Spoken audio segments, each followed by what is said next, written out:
Amigos, hacemos un breve en esta información para irnos al Ministerio de Interior, Justicia y Paz con nuestro compañero Jaiber López, información que se genera desde allí. Adelante. Hola.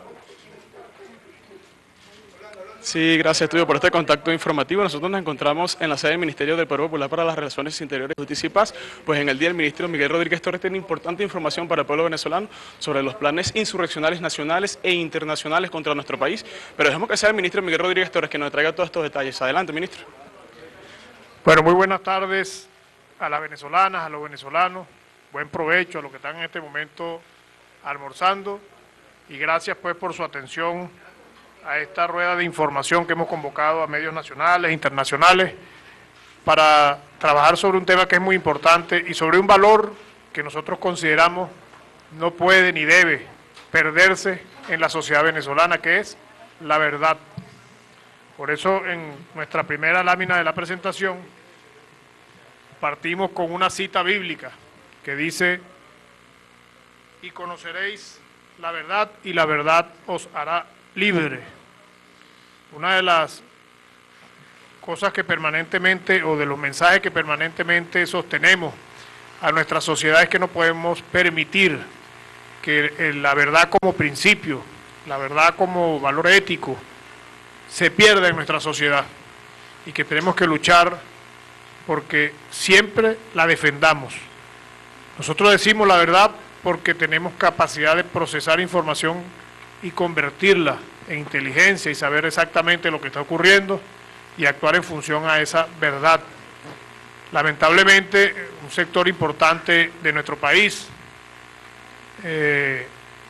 ha sido afectado por una durísima operación psicológica que, por más que uno muestre evidencia, muestre la verdad totalmente o técnica y científicamente demostrada, se niegan siempre a creer.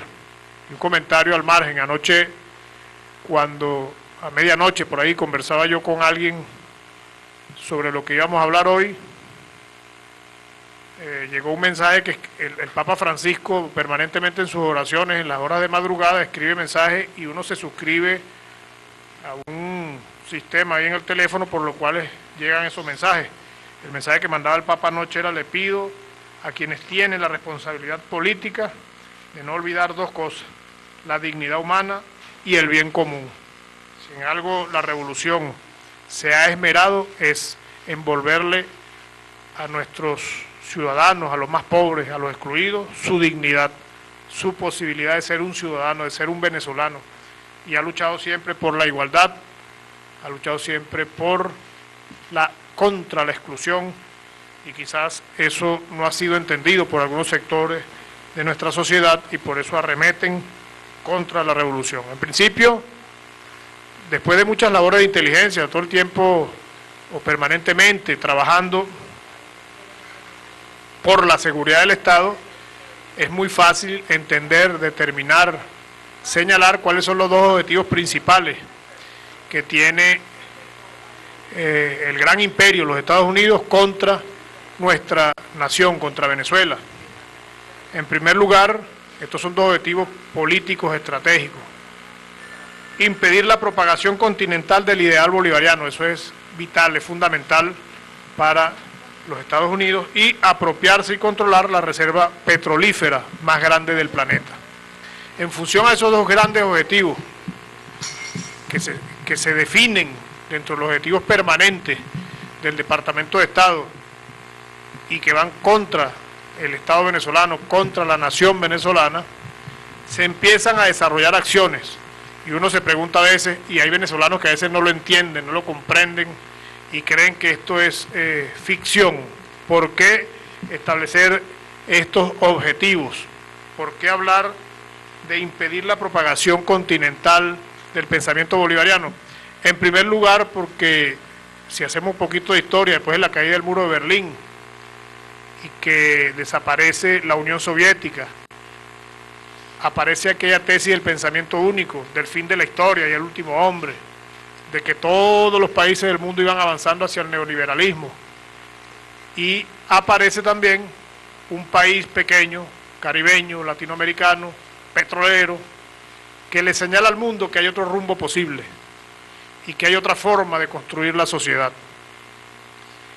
Que un país como el nuestro, que siempre fue neocolonizado por los Estados Unidos, que siempre fue incondicional, sus gobiernos fueron incondicionales con las decisiones de los Estados Unidos. Llegamos a venderles el petróleo a 6, 7 dólares el barril.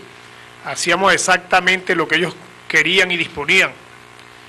Y que desde un país como este haya insurgido un movimiento bolivariano y haya propuesto al país y al mundo una nueva forma de ver la sociedad y de construir un nuevo modelo de sociedad con valores distintos, con una ética distinta y con una lógica diferente, indudablemente es prácticamente un desafío al país más poderoso del mundo, que señalaba que el camino era una sociedad neoliberal. Y aparte de eso, aparece en Venezuela la faja del Orinoco, pues. La faja del Orinoco, que tiene la reserva petrolera más grande de todo el planeta. E indudablemente los Estados Unidos es uno de los más grandes consumidores energéticos del mundo, y ahí al alcance de su mano siempre tuvo el control del petróleo venezolano. Quisiera mantener el control sobre la faja, e indudablemente surge, repito, un gobierno rebelde, un gobierno que no acepta esas condiciones, que declara la soberanía como un principio fundamental, y eso nos convierte pues en un objetivo político inmediato, estratégico de esa gran potencia. A partir de esos objetivos que establece el Departamento de Estado norteamericano, se definen dos caminos para atacar con mucha fuerza a la revolución bolivariana. No solamente a las personas que lideran la revolución, en principio nuestro comandante Hugo Chávez, sino a la revolución como proceso bolivariano.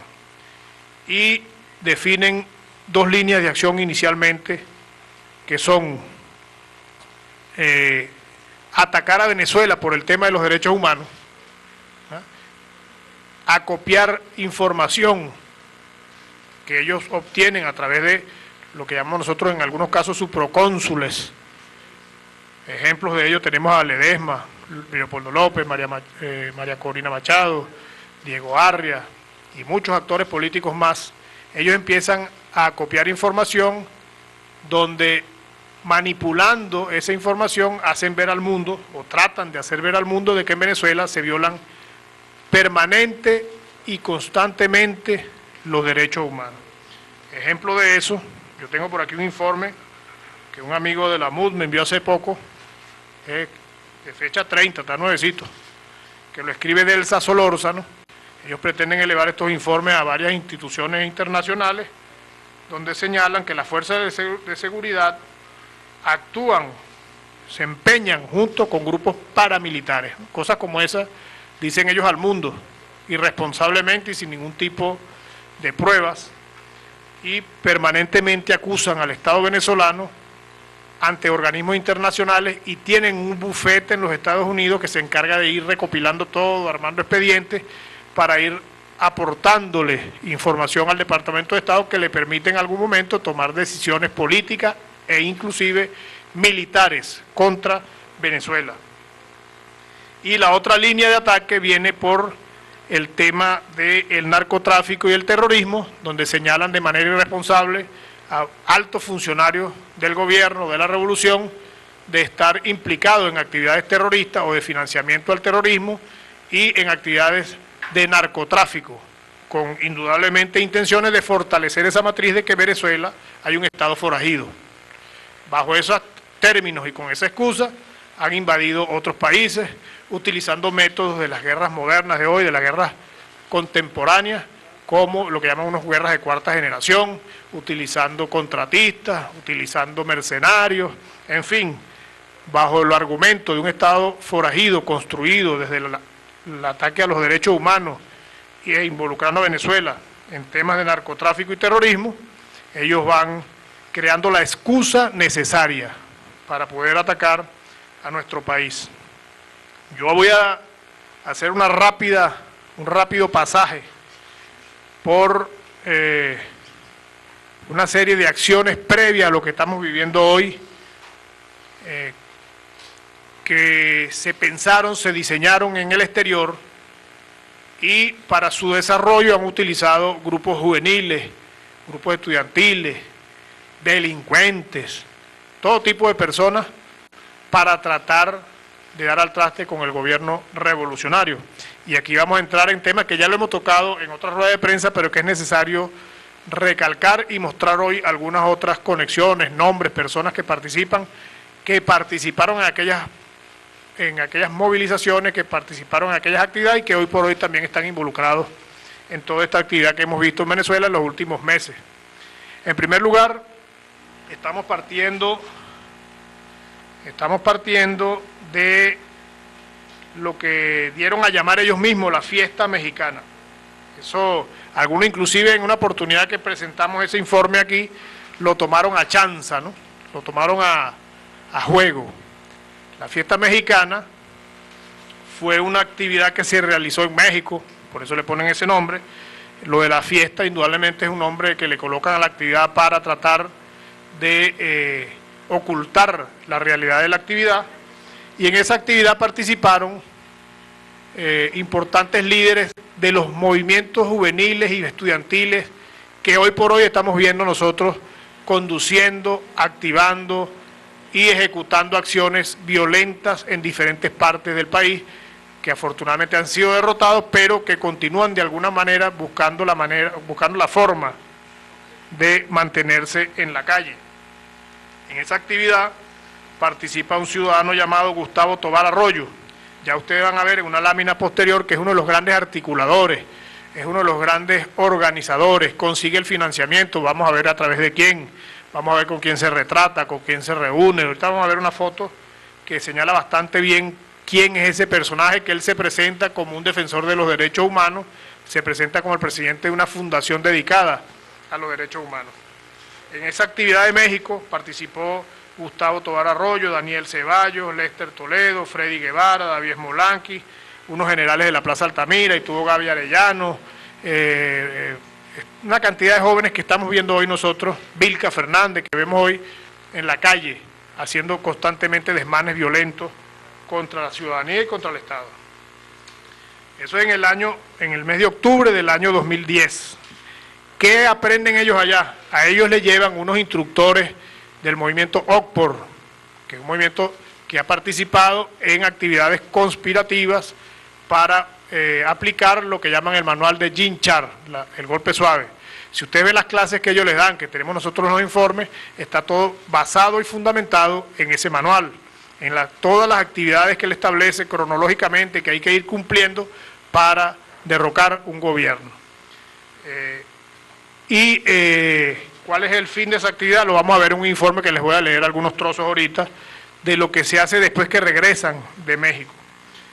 En marzo del 2012 empiezan a desarrollar lo que llaman el Plan País. Ese es un plan que es anexo a toda esta actividad, que lo desarrolla Humberto Prado. Humberto Prado, con una ONG que se dedica, entre comillas, al derecho de las personas que están privadas de libertad, empieza a promover en los distintos centros penitenciarios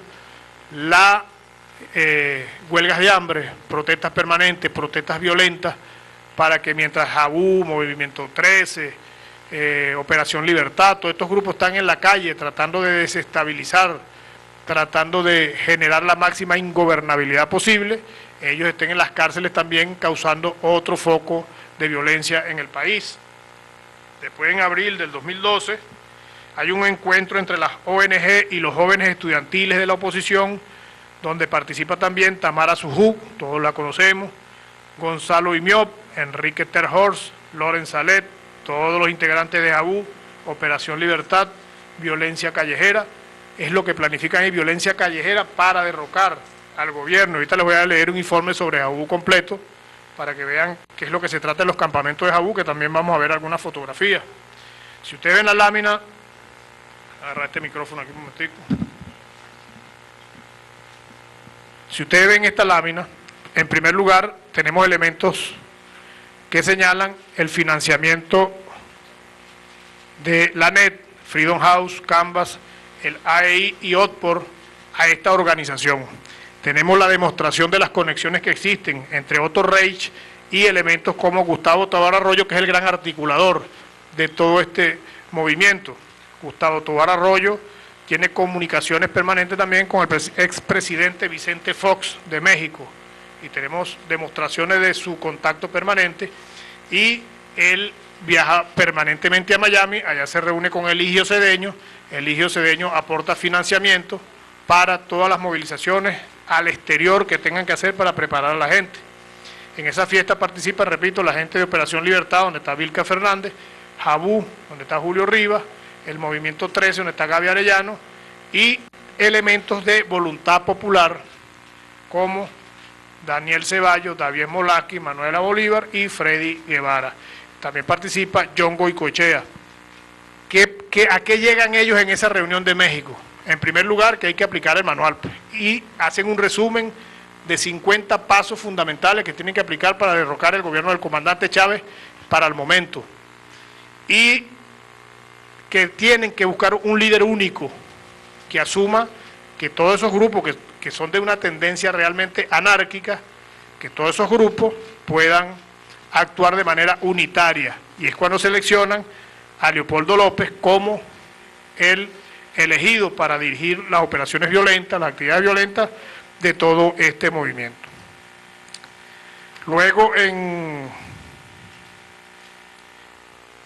abril del 2013, viene la violencia postelectoral, 11 fallecidos, se llama La Calle, lo conocemos, para iniciar lo que llamaban el encendido de las calles para tratar de derrocar al gobierno.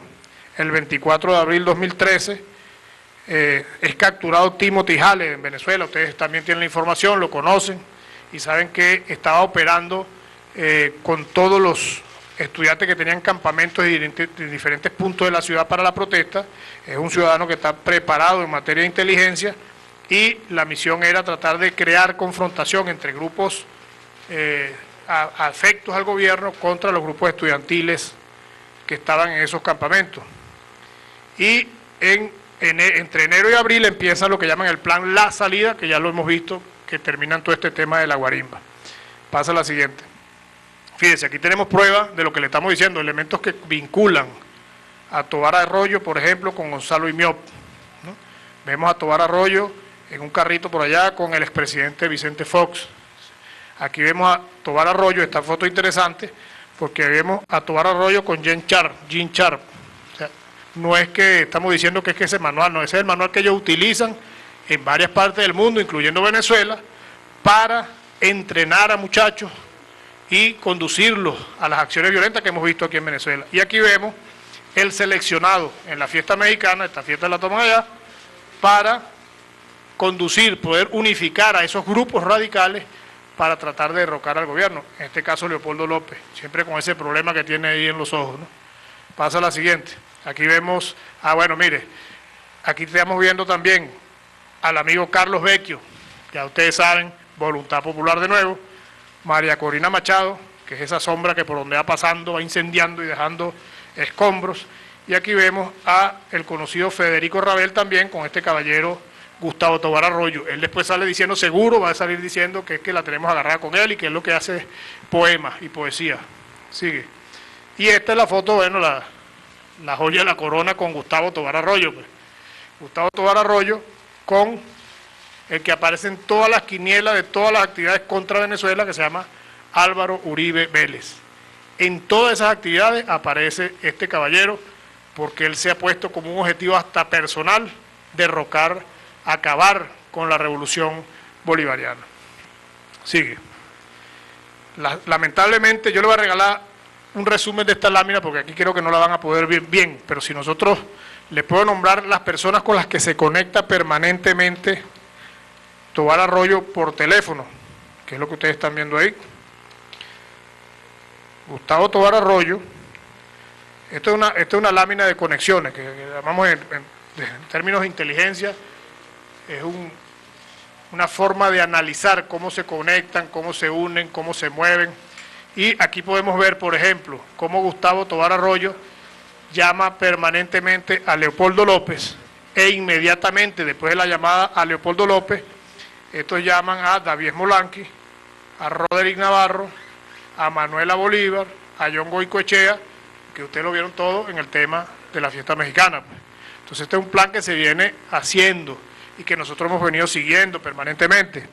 También vemos cómo Gustavo Taboada Arroyo se comunica directamente con Jean Char, a través de unos teléfonos que tenemos ahí señalados, con Eligio Cedeño, tiene una cantidad importante de llamadas, y a su vez Eligio Cedeño se comunica con Vicente Pugliese y con un señor que se llama José Antonio Colina, que si ustedes saben quién es José Antonio Colina, es un oficial retirado de la Guardia Nacional que puso las bombas en la embajada, en los consulados de Colombia, en el consulado de España, en aquellos tiempos de la mesa de diálogo y en el edificio Caracas Teleport, cuando estaba en ese momento vicepresidente, creo, José Vicente Rangel, conduciendo las mesas de diálogo. Este señor, que ahora se comunica permanentemente con Eligio Cedeño, fue quien colocó las bombas en esos sitios.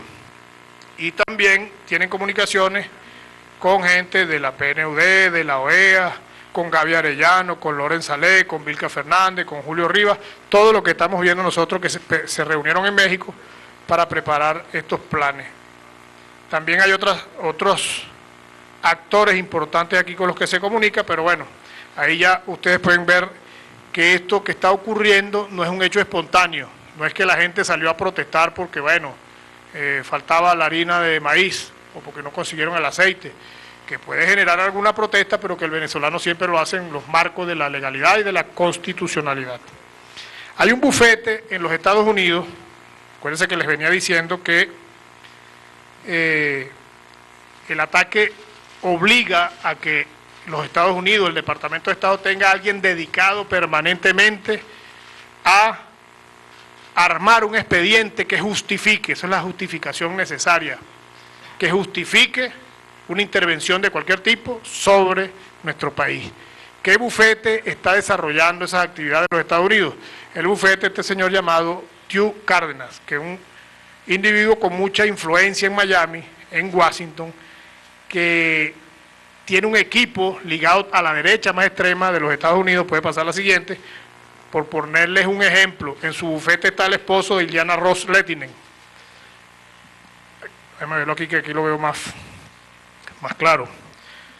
En el bufete de este caballero, que trabaja mucho para el Partido Republicano, está Dexter Lehtinen, que es el esposo de Ileana Ross Lehtinen, y ustedes ya han escuchado las posiciones de Ileana Ross contra Venezuela. Están personas como Tom Schultz, que posee una gran experiencia en litigios de materia pública, y otras personalidades que es bastante amplio la cantidad de personas que participan en esto, y tienen permanente también asesoría de Roger Noriega para efectos Venezuela.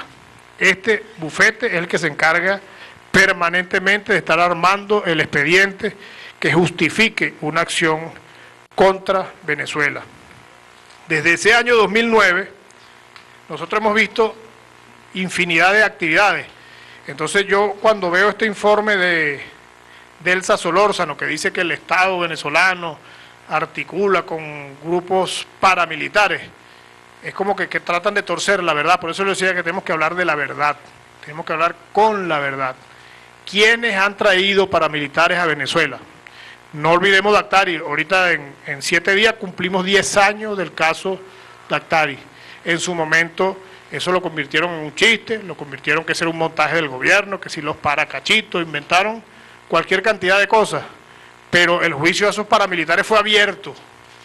Ahí que todo el que quiso entrar entró, y ellos clarito explicaron cómo vinieron a Venezuela y qué vinieron a hacer en Venezuela. ¿Quiénes estaban en esa acción subversiva? ¿Quiénes de verdad trajeron paramilitares a Venezuela? Bueno, ahí están algunos. Ahí está Alfredo Peña, que era el alcalde mayor. El que en ese momento era el jefe de seguridad ciudadana era Iván Simonovis, y el equipo de seguridad ciudadana de la alcaldía mayor que dirigía Alfredo Peña tenía 4 patrullas de la policía metropolitana permanentemente protegiendo el campamento Daktari. Eso está en todas las declaraciones, están los nombres inclusive de los funcionarios de la policía metropolitana que eran encargados de proteger el campamento. Simonovis era el secretario de seguridad ciudadana, pues. Y vemos cómo hoy lo defienden permanentemente. La policía de Baruta, la policía de Latillo, sobre todo la policía de Latillo. Aquí hay un personaje, señores, que todo no aparece por ningún lado. pero su mano siempre está detrás de todo esto, que se llama Salas Romer, el viejo. Salas Romer es el que financia, organiza, potencia el movimiento Jabú, que es un movimiento extremista. Ese caballero Salas Romer tiene vínculos, unos vínculos algo así como neocoloniales, con la familia Mendoza. Les recomiendo que estudien esa historia, cómo se vincula los Salas Romer con los Mendoza en Valencia. Esos vínculos los vemos nosotros en todas estas actividades y nos llama la atención de que él no aparece por ninguna parte. En este caso, fíjese estos personajes. Robert Alonso, que es el que trae el manual de la guarimba a Venezuela y lo distribuye. Y entonces le suman a los pasos que narra Jim Char el manual de la guarimba, ¿no? Vive en Miami, obviamente no vive en Venezuela, ni creo que venga. Si viene aquí, le espera una fría celda seguramente. Vuelve a aparecer otra vez Álvaro Uribe con Jorge Noguera. Jorge Noguera en aquellos tiempos era mi homólogo. Él era el director general del DAS y está preso por narcotraficante y paramilitar. Él era mano derecha de Álvaro Uribe. ¿Y por qué sabemos que Álvaro Uribe tiene la mano metida en esto? Porque lo declaró el jefe de las Autodefensas Unidas de Colombia, Salvatore Mancuso, en una declaración en los Estados Unidos, que él mandó a esa gente para acá por instrucciones del presidente Álvaro Uribe. Seguimos. Fíjense el campamento de Jabú. Y aquí le voy a leer unos extractos, y disculpe que me alargue un poquito, lo que pasa es que aquí se maneja tanta información que a veces resumirla es un poco difícil. Este campamento de Jabú se realiza con cierta frecuencia en distintas partes del país. Yo traje un informe de cada campamento de Jabú. Nosotros hacíamos un informe porque teníamos cómo acceder a la información de las exposiciones, de las conferencias, quién eran los conferencistas, de qué hablaban, qué misiones les daban, etcétera. Ese campamento, esta es una de las fotos, por ejemplo, de uno de los campamentos de Jabú, donde están recibiendo introducciones, miren su franelita de Oxford. Ahí le estaban dando clases sobre el manual de Jim Char, esa es la clase que le dan. Le voy a leer algunos párrafos de este informe del año 2011, de un campamento de Jabú. Este informe devela información confidencial, pues la hacen desde adentro, de los lineamientos desestabilizadores dictados durante la realización del segundo campamento del movimiento estudiantil Juventud Activa Venezuela Unida, Jabú, en la finca propiedad del diputado a la Asamblea Nacional, Freddy Curupe. En esa finca se realizó, en este caso, el segundo campamento de Jabú. Objetivo del campamento, eso es lo primero que le dicen a ellos allá. El objetivo del campamento, sacar al presidente Chávez del gobierno. Ellos nunca han jugado a la democracia. Esa es la clase que le dan ahí en ese campamento que ustedes están viendo ahí. Hay fotos del campamento que no podemos mostrar por razón del horario. ¿Quiénes participan? Eso lo decimos al final. Desarrollar la estrategia para dar culminación a la Operación Libertad. Entonces ahí vemos cómo se va uniendo Operación Libertad, hasta Loren Salet y todo ese combo, Jabú, Movimiento 13, vinculándose después de la actividad que se hizo en México. Desplegar una gira nacional para hacer campamentos. ¿Le suena campamento algo, no? Una gira nacional y desarrollar campamentos con huelgas de hambre en distintas partes de las ciudades. Captación de gente en las comunidades, en las universidades.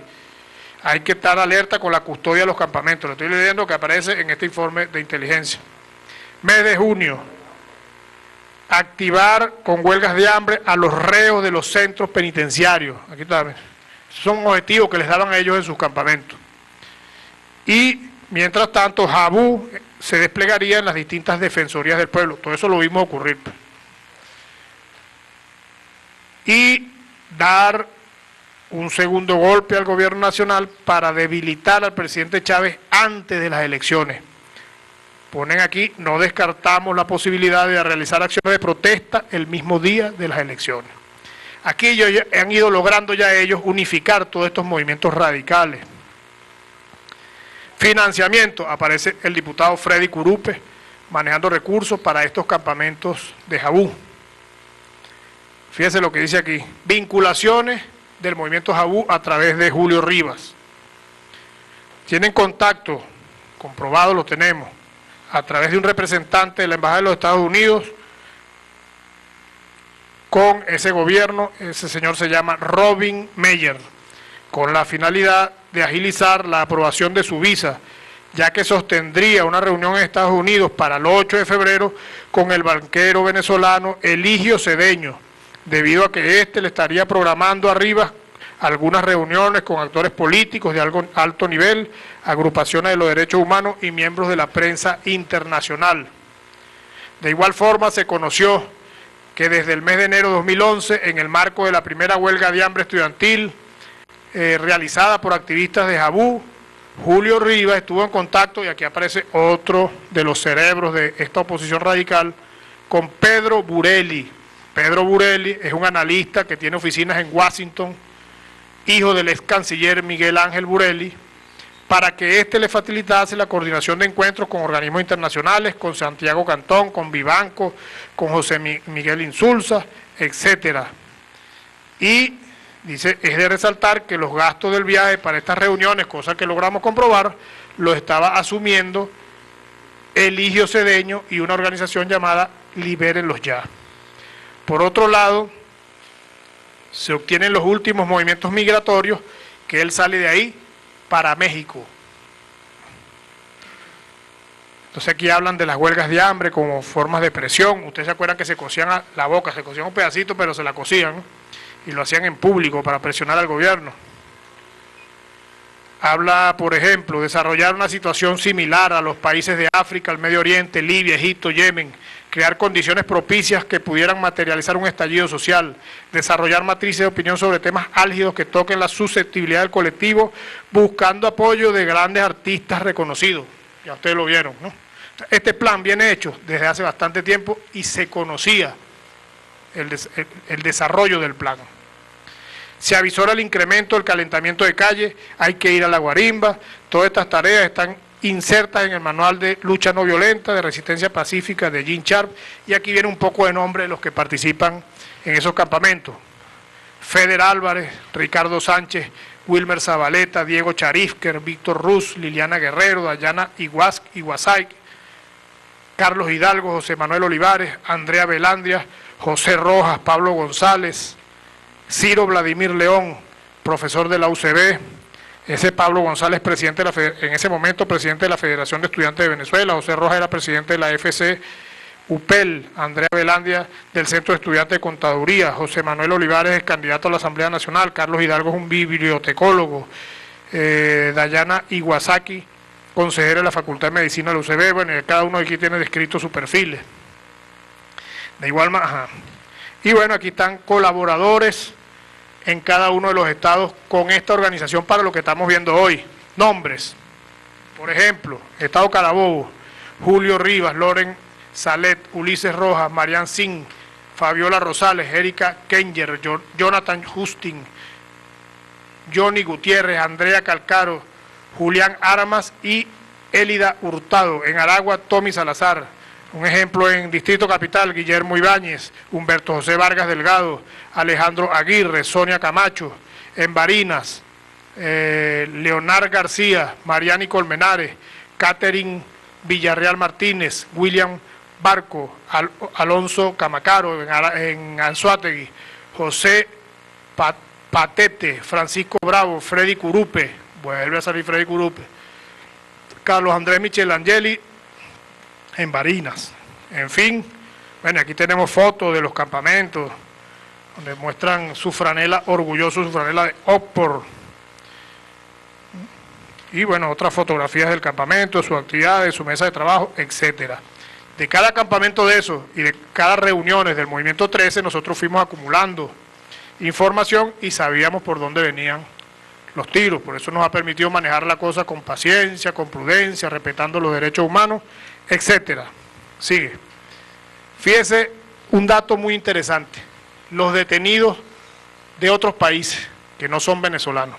Hasta la fecha van 58 detenidos de otras nacionalidades. Llama la atención, ¿verdad?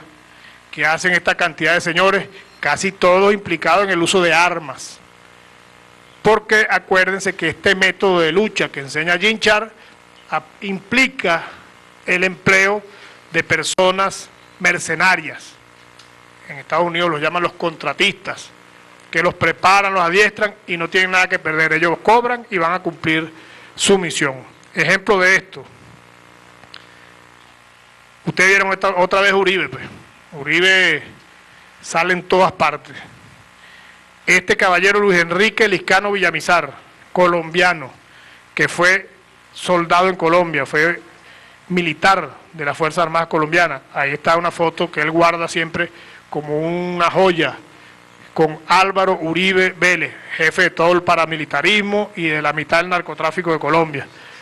Y fotos cuando ya se desempeñaba en actividades paramilitares con armas de altísimo nivel tecnológico. Ese caballero fue capturado como asesor de las guarimbas en el estado Zulia, donde ustedes saben que hubo sectores donde fue muy dura la actividad para poder desmantelar esas guarimbas. Sigue. Fíjense este otro caso. Este señor como que sufre de la misma enfermedad de Leopoldo López. Todd Mitchell Leiniger. Este señor es norteamericana. ¿Qué hacía este señor con esas armas en una guarimba en San Cristóbal? Nada de eso en la política, y menos en la política subversiva de estos caballeros, no existen las casualidades, existen causalidades. Entonces, ¿qué hacía este señor de nacionalidad norteamericana, repito, en una guarimba en San Cristóbal? Pasa de la otra, fíjese, y carga una chapa. Nosotros estamos todavía pidiendo el requerimiento, a ver si esto existe, ¿no? Porque carga una chapa de una supuesta de justicia norteamericana. 2 pistolas y una cantidad, un fusil y una cantidad más de 2 fusiles de asalto y uniformes militares, una cantidad de cosas. Un señor norteamericano con su pasaporte norteamericano. Sigue. Le estoy poniendo a malos casos, quizás lo que más podemos mostrar, ¿no? Estos son Yolanda Lara y José Fernández, especialistas en la construcción de artefactos explosivos, y fueron aprendidos el 21 de febrero del 2014 en Yaracuy. Estos señores tenían en sus escritos y en su equipo un plan de magnicidio contra el gobernador de Yaracuy. Sigue. Todo esto en lo que llaman algunos señores la protesta pacífica de la oposición, de los estudiantes, dicen ellos. Este caballero es un caso importante, Gabriel Alejandro Reyes Beltrán, código rojo en Interpol por el gobierno español. O sea, no pueden decir que es un montaje, que es que el gobierno venezolano lo sembró en la guarimba. Estaba guarimbeando, liderizando estudiantes, los organizaba. Es un adiestrador, es un entrenador para los estudiantes en el Táchira. Pasa la siguiente. En el tema de la guarimba, código rojo por narcotráfico. Entonces los padres, las madres, los familiares de los estudiantes, vean a lo que exponen estos señores irresponsables a sus hijos, a contaminarlo con un señor que está solicitado en el mundo por narcotraficante. Y ahora viene un caso interesante, más que el anterior, que es el de Hugo Alberto Nuncira Soto, que mantenía bajo una fachada de vendedor de la economía informal, se mantuvo en el Táchira también asesorando en materia de la organización, de las barricadas, de la resistencia, del armamento improvisado, porque este señor viene de participar en las autodefensas de Colombia, luego se enrola en los que llaman los urabeños, y hay una lámina que viene aquí, creo que está aquí después de esta, donde está como señalado entre los 20 más buscados en Colombia. No, bueno, si no la tiene después la vemos. Este señor está entre los 20 más buscados de Colombia, por pertenecer a la banda de los urabeños, que se ha dedicado a la guerra, al sicariato y al narcotráfico, y fue capturado por el 6CPC en una guarimba en el estado Táchira. Sigue. Estos señores, que es un caso bien interesante también, fueron capturados en Santa Fe, cargaban armas de fuego, equipos de comunicación satelital, oxígeno especial dentro de la camioneta, no sé si está la foto ahí de la camioneta y todo lo que se les incautó, armas de fuego, todo el equipamiento para la guarimba y para la resistencia. Uno de ellos lo estamos investigando a fondo, porque tenemos muy buenas fuentes que nos señalan de que ese caballero tiene vinculaciones con servicios de inteligencia extranjeros. Hasta tanto no lo pueda probar, no lo voy a informar, pero la investigación va por muy buen camino. En el caso de Haitham Moquet, ¿verdad?, que es un terrorista de origen árabe, detenido en Aragua, ya lo presentó el gobernador del estado de Aragua, Tarek El Aizami, otro señor de origen extranjero, seguramente entrenando, adiestrando y preparando acciones terroristas en el territorio del estado de Aragua. Este caso importante para los caraqueños que han tenido que sufrir la violencia indiscriminada, terrorista, en el municipio de Chacao y en algunos sectores de Baruta. Este señor El Aviador fue capturado y su nombre correcto es Rodolfo Pedro González Martínez. Este señor viene de los tiempos de la Coordinadora Democrática, el bloque democrático, siempre pasa hacia las filas radicales, de las supuestas democráticas a las radicales. Es allanado por el Servicio Bolivariano de Inteligencia, le incautan armas de fuego, municiones, materiales para actividades subversivas, pero lo más importante de lo incautado es que permite observar y ver que ese caballero es como el articulador logístico de toda esa gran operación que estaban haciendo ellos aquí en Caracas. ¿Dónde conseguimos eso? En sus computadores, que todavía después de 2 días se le está bajando información valiosa para la investigación. ¿Quiénes aparecen así en una primera revisión de sus conexiones? Antonio Ledesma, que es el actual alcalde mayor de Caracas. Voy a buscar aquí mi lámina que se ve un poquito más clarita.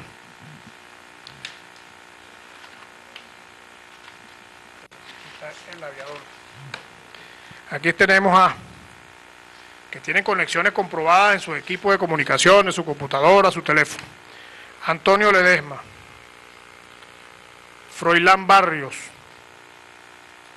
Darío Ramírez, concejal del municipio Sucre, Pablo Medina, dirigente político, Vilca Fernández, no podía faltar, Rosmit Mantilla, que es este que se acaba de detener en un allanamiento, y se le consiguieron sobres con dinero dirigidos a cada uno de los sectores donde están los campamentos para mantener viva la guarimba. Y aquí me detengo un poquito. No sé si ustedes recuerdan cuando se hizo la toma de la Plaza Altamira, un guarimbero que agarramos en la plaza, yo lo senté ahí conmigo y empecé a preguntarle hasta que al fin me dijo sí. Él señala a uno que llaman el chino, como era el que les pagaba 5.000 bolívares semanales, imagínate la cantidad de plata que maneja. 5.000 bolívares semanales a quien se mantuviese en la guarimba. Ya el periodista de Globovisión está diciendo que prefiere irse a guarimbear, que se gana más plata allá. Entonces es cierto, pues aquí está la prueba de que este señor trabaja para El Aviador y es de Voluntad Popular, que es un partido sedicioso, sin duda alguna. ¿Quién más tiene contacto con este sujeto El Aviador? Con Rodolfo Pedro González Martínez. Está Ana Karina García, una estudiante, dirigente estudiantil, el almirante Iván Carratú Molina, que yo creo que él todos los días del mundo sueña con derrocar a la revolución. Está Rosmit Mantilla, que le acabo de mencionar, Iván Ballesteros, que tiene un programa en Radio Caracas Radio, Víctor Ruiz, diputado, Douglas Morillo, dirigente estudiantil, que está detenido, Juan Requesén, que siempre sale con su carita yo no fui, Gaby Arellano, Josmir Gutiérrez, dirigente estudiantil, y un señor que se llama Jorge Alberto Camblor, empresario y financista. Este señor también estamos tras su pista, porque es uno de los que le aporta recursos a Rodolfo Pedro González Martínez para mantener esos campamentos y mantener la guarimba. También la señora de Leopoldo López es otra de las personas que permanentemente acopia logística para llevar a los campamentos que está frente a las Naciones Unidas. Es permanentemente vista en el sitio, Lilian Tintori, llevando recursos, llevando alimentos, llevando todo para que esos muchachos se mantengan en ese lugar. Voluntad Popular de nuevo. Y un dato que me llegó minutos antes que vamos a procesar, es que el hermano de un gran banquero venezolano privado es el que ha estado financiando permanentemente las guarimbas en el sector Santa Fe a lo interno. Ya esas guarimbas no están, pero en el tiempo que permanecieron, él era uno de los que aportaba los recursos a este grupo para que pudiesen mantenerlo en un banco muy grande del país. Su hermano está metido en esto. Vamos a comprobarlo. En el computador portátil del amigo este que llaman El Aviador, Ahí hemos conseguido los contactos con estudiantes, con gente inclusive de la delincuencia organizada, y ese tema lo vamos a tocar ahorita en un ratico. Operadores financieros, solamente hemos tocado algunos nombres, cabecillas de la oposición que imparten instrucciones en cuanto a la organización, y financistas. Inclusive hay una agencia de viajes, eso lo podemos dar ahorita como primicia, una agencia de viajes llamada OVNI, que aparece también financiando permanentemente, una cauchera que queda en La Castellana. Tenemos varios nombres de personas e empresas que se han prestado para financiar esto. Fíjense lo que se le consigue a este señor que llama el aviador: armamento, municiones, gasolina, todo lo que él permanentemente tiene que estar distribuyendo para los que se encuentran o se encontraban en la guarimba. Y él era también un articulador en materia de seguridad, por eso él contacta a este señor que se llama Pedro Enrique Paraqueimo Hernández. Pedro Enrique Paraqueimo Hernández lo conozco yo bastante bien, es un ex comisario de la DICIP, de aquellos tiempos de Henry López, un alumno de Henry López Cisco, y lo están utilizando ahorita en materia de asesoría para seguridad en toda la protesta violenta en el este de la ciudad. Van a ver los nombres de las personas que le mencioné, aparecen ahí con mayor claridad. Y al final tienen ustedes una lista de otros extranjeros que han sido detenidos con armas, con documentos, en guarimbas en distintas partes del país. ¿Qué queremos nosotros mostrar con esto a los venezolanos? Aquí viene ya una reflexión final de todo eso que hemos visto. Hay mucha, es demasiada información y la síntesis de todo eso es bastante complicada para la televisión por razones de tiempo. Pues habría que darle una conferencia de 2 horas para echar el cuento completo.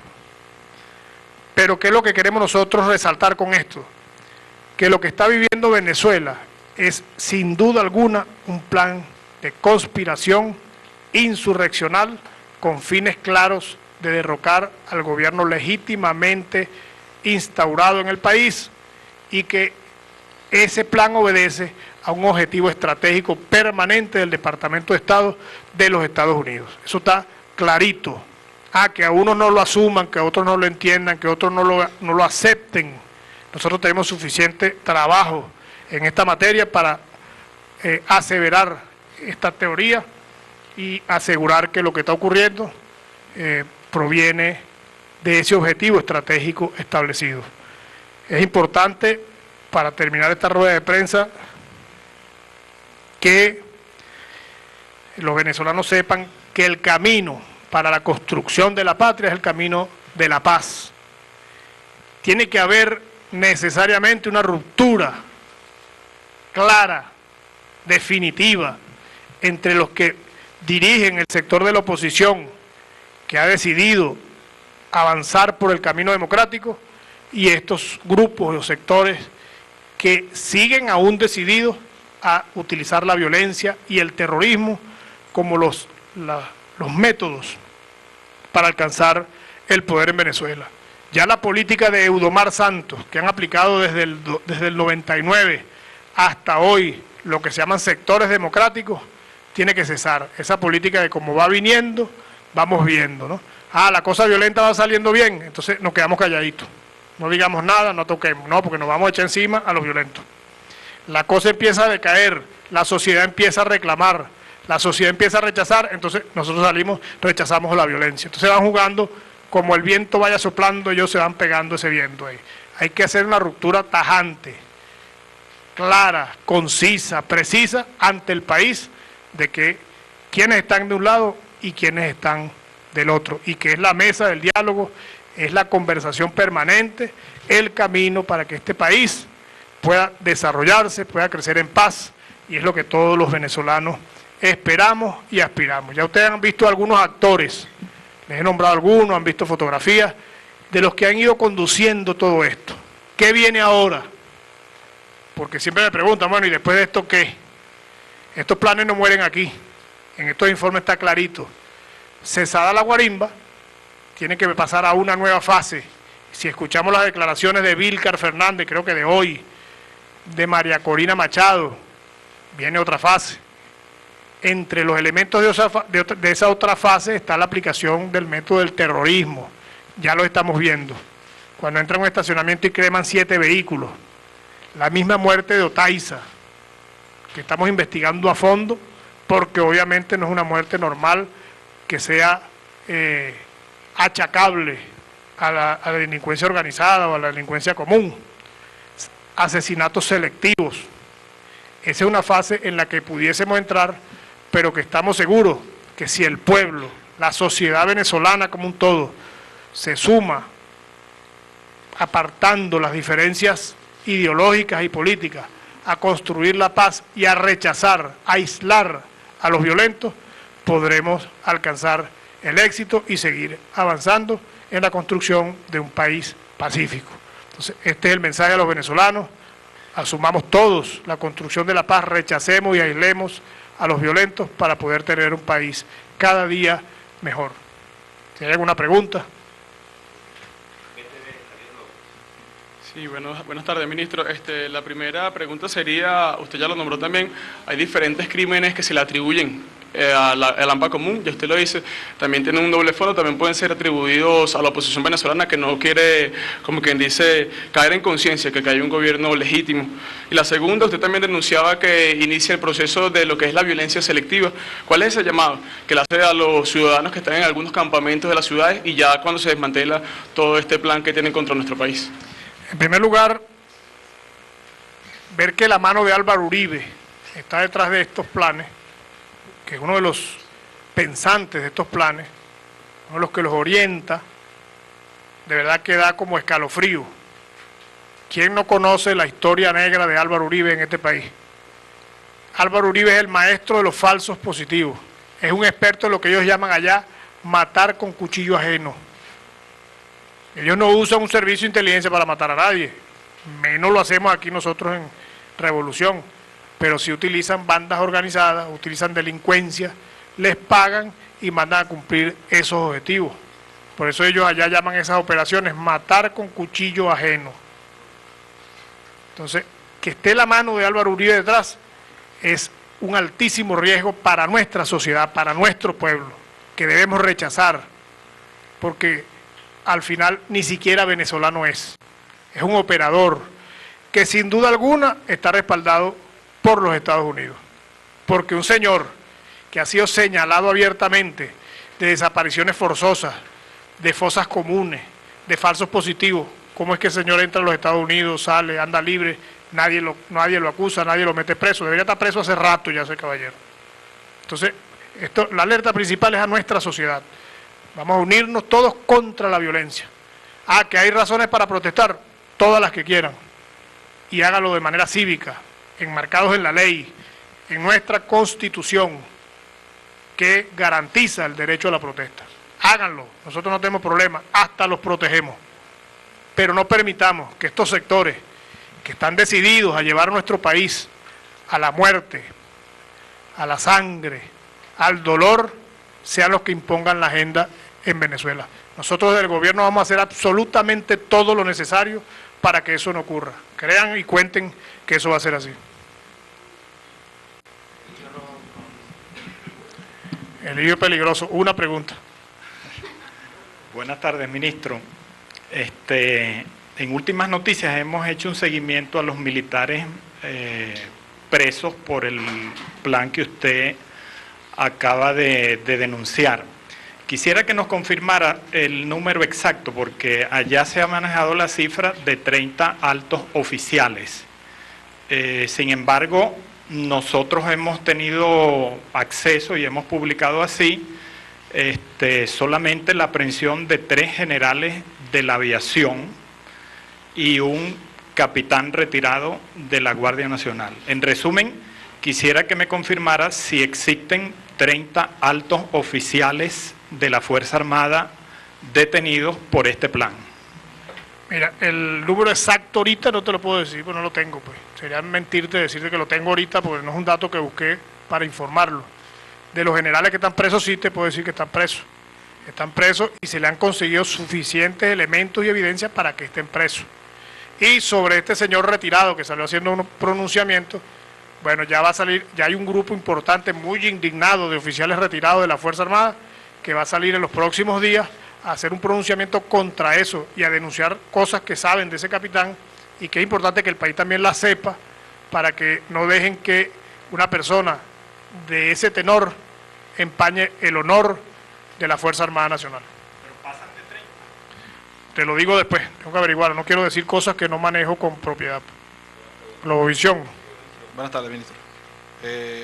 ¿Habrá orden de captura contra Salas Romer, Antonio Ledesma, estas personas que usted menciona en su exposición? Y quería saber por dónde va esto de la muerte de Eliezer Otaiza, porque lo que usted acaba de decir, ayer el presidente de la República decía que hay un grupo de periodistas que quieren colocar una matriz de opinión, pero usted acaba de decir que la muerte no es normal, entonces quería saber un poco más, qué había detrás de eso. No, fíjate, en el caso, el primer caso que me pregunta de órdenes de detención, nosotros no somos jueces, ni somos fiscales.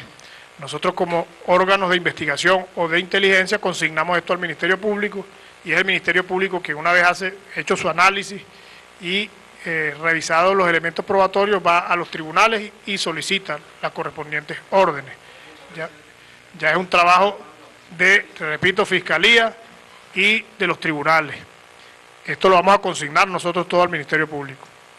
Y en el segundo caso, el caso de Otaiza, ciertamente esa investigación estamos con un equipo muy especial yendo al fondo de la investigación, porque hay elementos ahí que señalan que no es un homicidio normal ocurrido de mano de lampa común por fines del robo. Por ejemplo, la presencia de Otaiza en un sitio donde no conoce a nadie, donde nadie lo conoce, donde no tenía nada que hacer a esa hora. ¿Cómo llega Otaiza a ese sitio? Es una gran pregunta. Ni vive por ahí, ni conoce a nadie por ahí. ¿Cómo llega él ahí a las 3 de la mañana? Yo estoy casi seguro que él no llegó solo ahí. En segundo lugar, ¿cómo es que Otaiza llega y en el sitio que él se para está una banda? Son preguntas que nos hacemos. Tercera pregunta.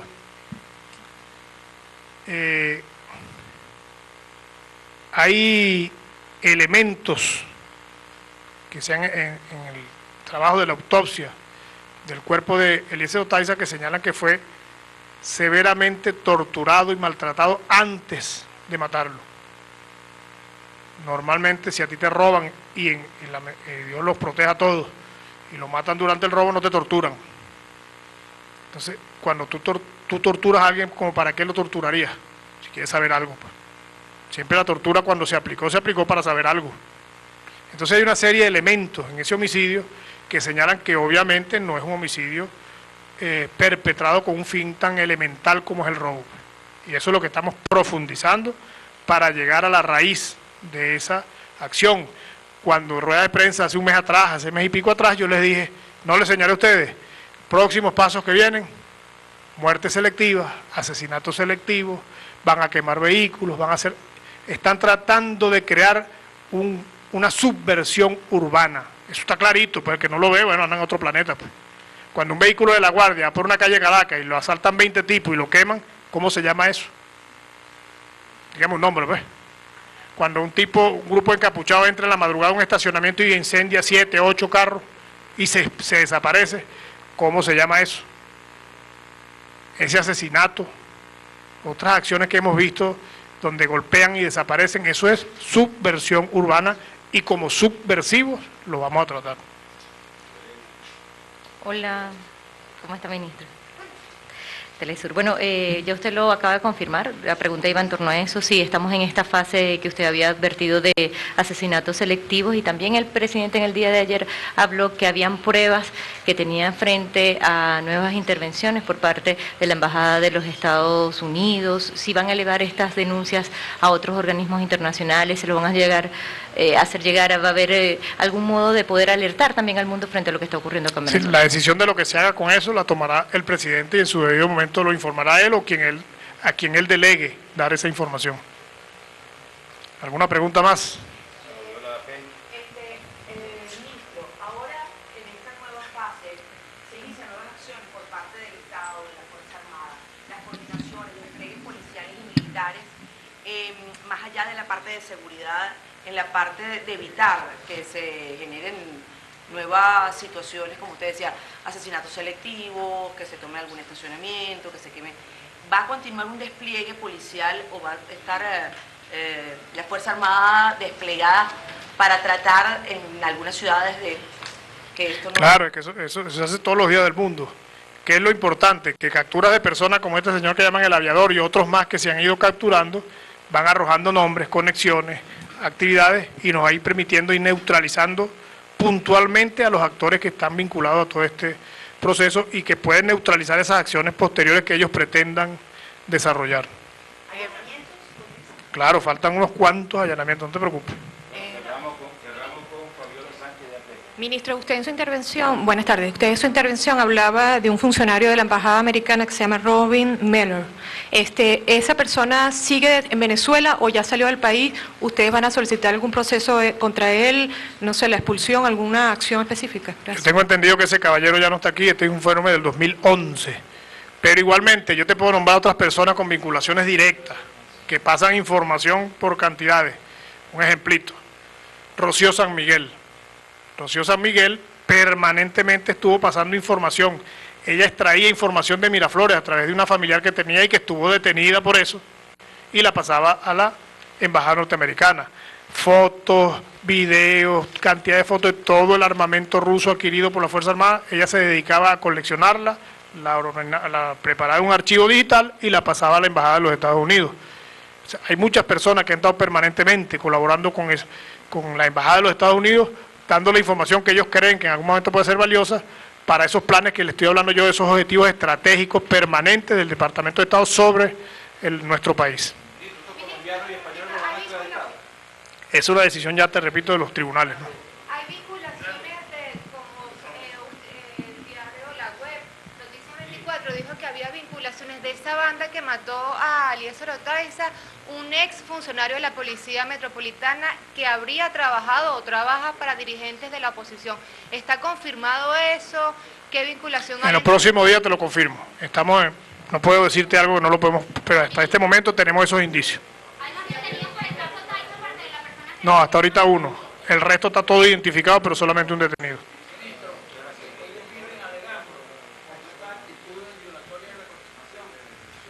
Cuando son sancionados, capturados, se están violando los derechos humanos de los ciudadanos. Está previsto establecer también que la violación de los derechos humanos puede ser aplicada a futuros inmediatos a los sectores que no tienen que ver con el sector público. Te explico lo que establece la legislación mundial en este momento. Para la legislación actual, los derechos humanos los viola el Estado, no los viola el ciudadano. Si un ciudadano, como ha pasado en muchas barricadas y guarimbas, dispara contra un funcionario, le quita la vida, o lo hiere de gravedad, o lo hiere simplemente, él es acusado por homicidio y otra cantidad más de delitos. Pero eso es lo que dice la legislación actual y nosotros, aunque en algunos casos no podamos compartir lo que dice una ley, la cumplimos tajantemente, bueno, porque somos respetuosos de eso y siempre lo hemos dicho. Dentro de la Constitución, absolutamente todo. Fuera de ella, no aceptamos absolutamente nada. Fíjense, ¿qué dice Delsa Solórzano en su informe, por ejemplo? Fuerza de Seguridad del Estado acompañada... El país ha vivido un episodio terriblemente oscuro, como que si es que el episodio lo provocó el gobierno, ¿no? ¿Quién provocó la guarimba? ¿Fue el gobierno? No fue el gobierno. ¿Quién incendió San Cristóbal y Mérida? No fue el gobierno. Pero ella lo pinta como que si es el gobierno que lo produce. Fuerza de Seguridad del Estado acompañada de grupos paramilitares, ya vimos quiénes traen paramilitares aquí, han arremetido con saña contra pacíficos e indefensos manifestantes en diversas regiones del territorio nacional. Yo me imagino que todos los guardias muertos, los oficiales heridos, todos los vehículos que han incendiado, escuelas incendiadas, colegios, preescolares, todo eso que han incendiado ha sido pacíficamente. Son unos niños de pecho y son realmente, como dice ella, son, el término que yo uso aquí, indefensos. Entonces, es tratar de poner el mundo al revés, lo que se trata con estos informes. Repito, ya para cerrar esto, el último mensaje a los venezolanos: paz. Nosotros lo que queremos es paz, producir, trabajar y construir un país donde entremos todos los venezolanos. Ese es el mensaje de nuestro gobierno, es lo que queremos hacer y estoy seguro que la gran mayoría de los venezolanos está trabajando permanentemente para eso. Muchas gracias a ustedes por su tiempo, gracias por su presencia y muy buenas tardes. Bien, amigos, escuchamos palabras del ministro del Poder Popular para las Relaciones Interiores, Justicia y Paz, Miguel Rodríguez Torres. Él informaba que al frente de nuestro país hay un plan abierto para derrocar al gobierno revolucionario. También informaba que se está implementando el manual de Ginscher, esto donde se adiestran a los jóvenes para hacerle frente al gobierno revolucionario. Entre las personas que han sido nombradas, Gustavo Arroyo, también el alcalde metropolitano Antonio Ledesma, Leopoldo López. Es parte de la información que nosotros manejamos por los momentos y cuando ya vamos a retornar el pase a los estudios.